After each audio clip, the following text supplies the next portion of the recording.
ನಮ್ಮೆಲ್ಲರಿಗೂ ಸ್ಯಾಂಡ್ವಿಚ್ ಬಗ್ಗೆ ಗೊತ್ತೇ ಇದೆ. ಎರಡು ಬ್ರೆಡ್ಗಳ ಮಧ್ಯೆ ತರಕಾರಿ ಇಟ್ಟರೆ ಅದನ್ನ ವೆಜಿಟೇಬಲ್ ಸ್ಯಾಂಡ್ವಿಚ್ ಅಂತ, ಒಂದು ವೇಳೆ ಚಿಕನ್ ಇಟ್ಟರೆ ಅದನ್ನ ಚಿಕನ್ ಸ್ಯಾಂಡ್ವಿಚ್ ಅಂತ ಕರೀತಾರೆ. ಆದ್ರೆ ಎಟಿಯನ್ ನೌಡ್ ಎಂಬ ವ್ಯಕ್ತಿ ಅರ್ತ್ ಸ್ಯಾಂಡ್ವಿಚ್ ಅನ್ನೇ ತಯಾರಿಸಿದ್ದಾರೆ. ಅಂದ್ರೆ ಎರಡು ಬ್ರೆಡ್ಗಳ ಮಧ್ಯೆ ನಮ್ಮ ಭೂಮಿಯನ್ನೇ ಇಟ್ಟಿದ್ದಾರೆ. ಇದು ಹೇಗೆ ಸಾಧ್ಯ? ಇಷ್ಟು ದೊಡ್ಡ ಭೂಮಿಯನ್ನು ಎರಡು ಬ್ರೆಡ್ಗಳ ಮಧ್ಯೆ ಇಡಲು ಸಾಧ್ಯನಾ ಅಂತ ನಿಮಗೆ ಪ್ರಶ್ನೆ ಬರ್ಬೋದು.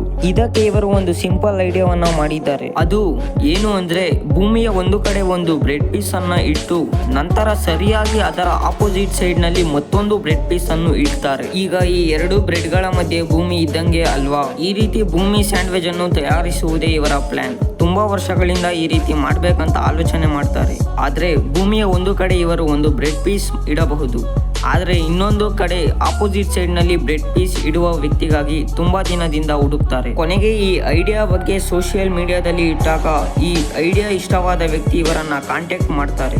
ಈ ರೀತಿ ಇವರು ನ್ಯೂಜಿಲೆಂಡ್ ನಲ್ಲಿ ಇಟ್ಟರೆ ಅದಕ್ಕೆ ಆಪೋಸಿಟ್ ಸೈಡ್ ನಲ್ಲಿ ಅಂದರೆ 20,000 ಕಿಲೋಮೀಟರ್ ದೂರದಲ್ಲಿರುವ ಸ್ಪೇನ್ ನಲ್ಲಿ ಸರಿಯಾದ ಲ್ಯಾಟಿಟ್ಯೂಡ್ ಅನ್ನ ಅಳತೆ ಮಾಡಿ ಸರಿಯಾಗಿ ಆಪೋಸಿಟ್ ಸೈಡ್ ನಲ್ಲಿ ಒಂದೇ ಕಂಪನಿಗೆ ಸೇರಿದ ಬ್ರೆಡ್ ಪೀಸ್ ಅನ್ನ ಒಂದೇ ಸಮಯದಲ್ಲಿ ಇಟ್ಟು ಅರ್ತ್ ಸ್ಯಾಂಡ್ವಿಚ್ ಅನ್ನು ತಯಾರಿಸ್ತಾರೆ.